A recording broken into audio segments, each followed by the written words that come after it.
I want to know what's the deal with duality. Because if you say that there is no source for the unwanted, then why does it appear in as much detail to the human senses as the wanted? So, because all of it is necessary for the figuring out what you want. Because contrast is necessary for focusing. If you don't know what you don't want, you can't know what you do want. but if it all comes from one infinite source, and that source is all life, all love, all good, how can its opposite appear in the human? Because you have the ability to focus on all life, all source, all good, or not. But where does that ability come from? It is in the human experience that you find ways to block the light. This is really good. This is the question that we've had for all of you for a really long time. Why do you do that?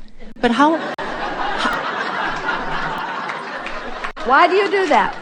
Why do you do that? When source is flowing, why do you do that? How can I do that? If I'm only what my source created me to be, how can I do that unless source is doing that? Because you have the ability, you are an extension of that which is source, but you come into the environment to explore, to take thought beyond which it has been before. So the reason that source would come forth in the likes of you is because in exploring the contrast, there is enormous value. You see, the very premise of your question is that there is no value in contrast. Yes. That's the premise of your question.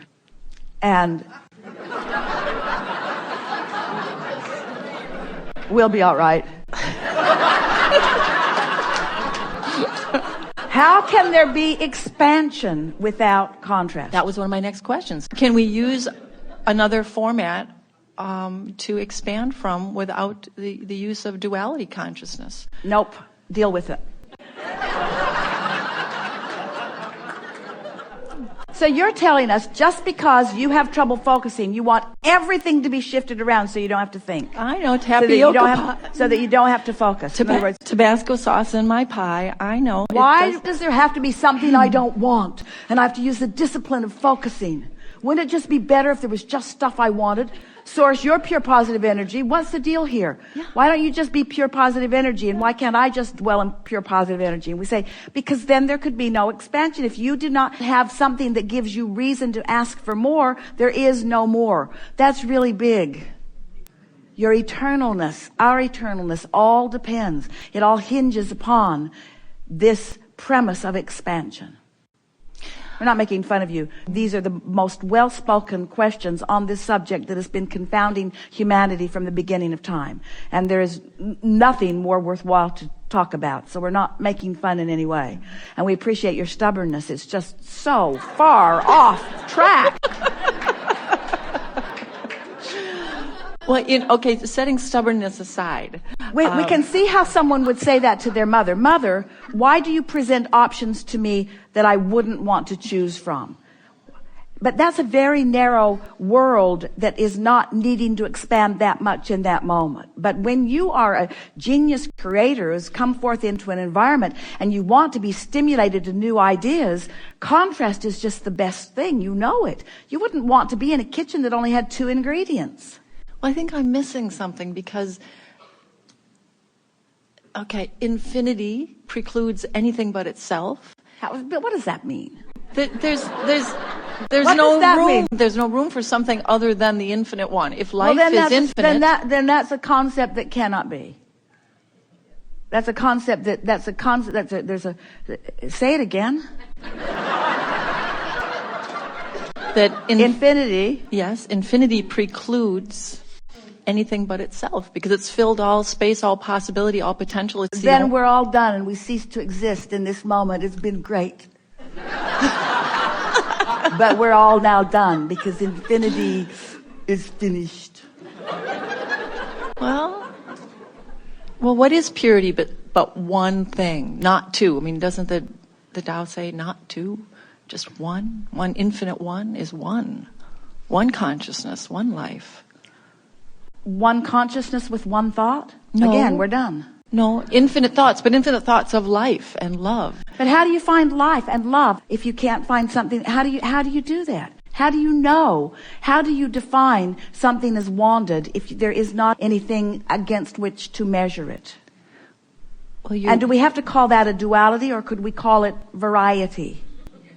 Could we call it options? Well, when it's life and death, Life, that's duality. That's the is and But the isn't. But again, no, it isn't, because there's life and life. There's life and life. There's only life and life. There is no death. There's life and life. But there's life that you're allowing to focus here and now, and there's life that you're not allowing to focus here and now. You can't stop your life from focusing. So there is just life. So if there is just life and there is just source, are you satisfied? Yes. Good. Really good. We've enjoyed this interaction immensely. Then why do I perceive what you're saying? There's no source for the unwanted. Why do I perceive the unwanted if there's no source for the unwanted? What we mean by that, you are the source of the unwanted. Your thought is the source of the unwanted. You're beating the drum of unwanted is the source of the unwanted. You're getting the momentum going. You're activating the thought, which is the source of the unwanted. But what we mean when we say there's no source of the unwanted is that there's no source like as in God's source. In other words, there's this source of well-being, but there's not a source of evil. There's God, but there is no devil, is what we mean. Man is the creator of all that is unwanted, and you explore it here in this physical environment. But we want to come round to helping you understand that in that variety, there is only value. So you want us to say, well, then if there is only value, then nothing is ever going wrong. And we'll go along with you on that. We want to say that too. We want to say that too. So let's proceed then. There is one. So there is one thought. Let's call it God. And then let's assume that all of us are part of that, so we are still one. And now we are exploring, and we are focused upon pure positive energy, so we're still all one, and we're still good from the standpoint of what you're talking about. And now a part of that consciousness is born into a physical experience. And you got to ask why. Because if I was pure positive energy, then why would I expose myself to any contrast? We say, because from that broader non-physical perspective, you knew that the more would be accomplished by the exploration of more variety. In other words, you knew that by exploring the physical, which is the leading edge, by the way, this physical place with all that is here is the leading edge. So as you're exploring this variety and coming to yet new conclusions, that which you want to call source, which is the one, has expanded. Mm-hmm. So you're right. Source is pure positive energy, flows here, flows to you, you're exploring, and source becomes more as a result of what you have explored and discovered and concluded and decided and wanted. But now the duality is introduced by human, by physical, who is not now able to keep up to speed with the expansion that he has accomplished. Then your premise sort of sounds like it says, well, then we shouldn't have come, because if we can't keep up to speed with the expansion, then we've introduced an unnecessary duality. We say, yeah, you did, but it's not one that you can't overcome, and it's not one that didn't give you benefit, because that duality that you are unhappy about caused an expansion of the universe, which you now have the ability, through focus, to come back into alignment with the one about. And you're right, it does feel really good to come into alignment with the one. But the one that you're talking about is the one that came forth into the contrast. In other words, the contrast is not a bad thing, it's just choices, you see.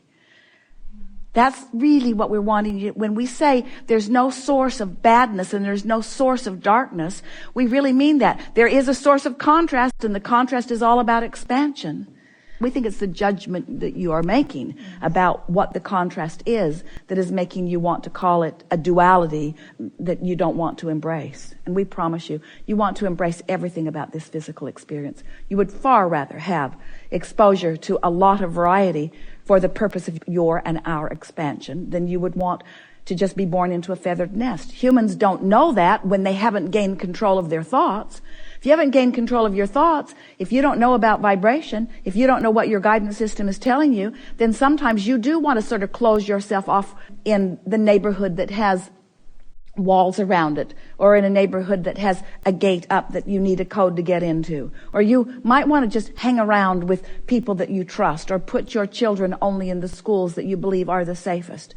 In other words, if you don't know about your ability to navigate among all of this contrast, by striking a vibrational pose that equals your point of attraction that brings you only what you want, then we can see why you would have a problem with there being things that you don't want to see. But when you come into alignment with this knowing, then the variety thrills you. It never frightens you. It inspires you. It never makes you feel guarded.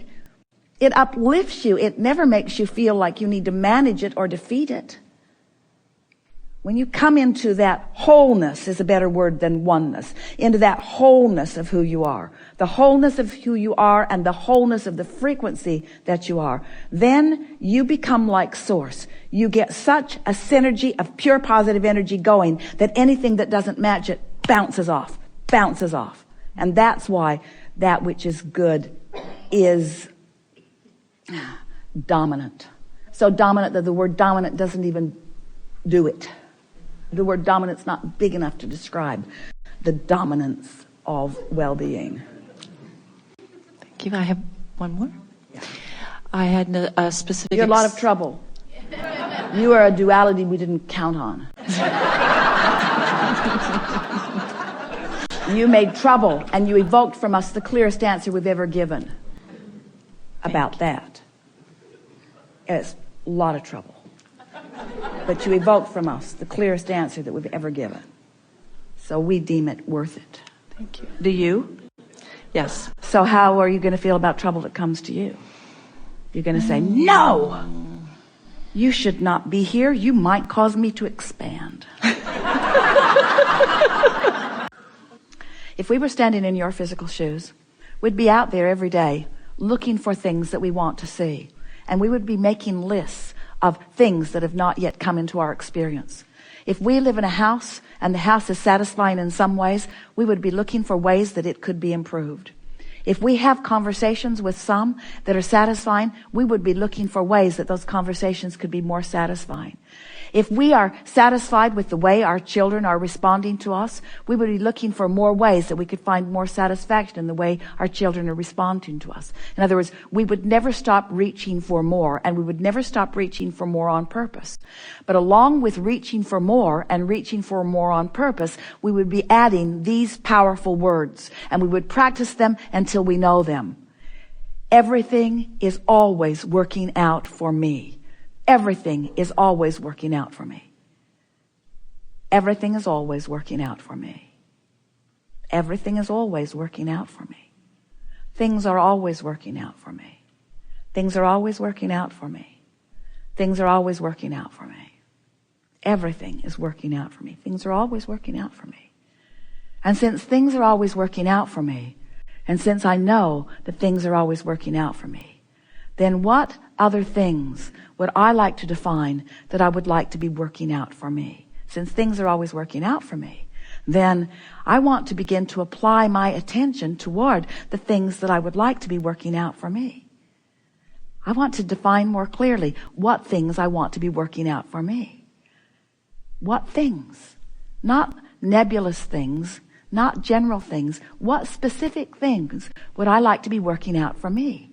What evidence? What would really ring my bells? What kinds of things would really ring my bells?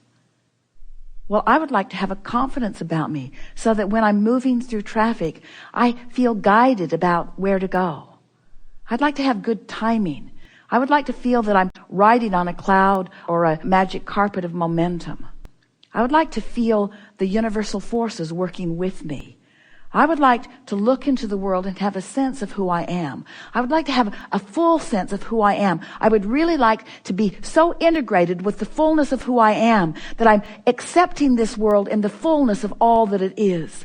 I would like to look into this world and I would like to appreciate the components that have been before, that have led to what is right now. I would like to live in a constant state of appreciation. I would like to be an uplifter. I would like anyone who comes into contact with me to benefit as a result of our being together. I would like to not feel bad when that doesn't happen. I would like to be in a place where I'm not at my best, where I'm not even close to my best, and not beat up on myself for not being at my best, because I know that like the ocean, I have ebb and flow too. I would like to be completely accepting of myself and of everyone else. And I would like to trust in the law of attraction and the information that it gives to me. I want to be the being that I am born to be. I want to be in this physical body, and I want to be all that I was born to be. I want to have fun, and I want to have clarity, and I want to feel energy, and I want to feel good, and I want to wake up eager for the day.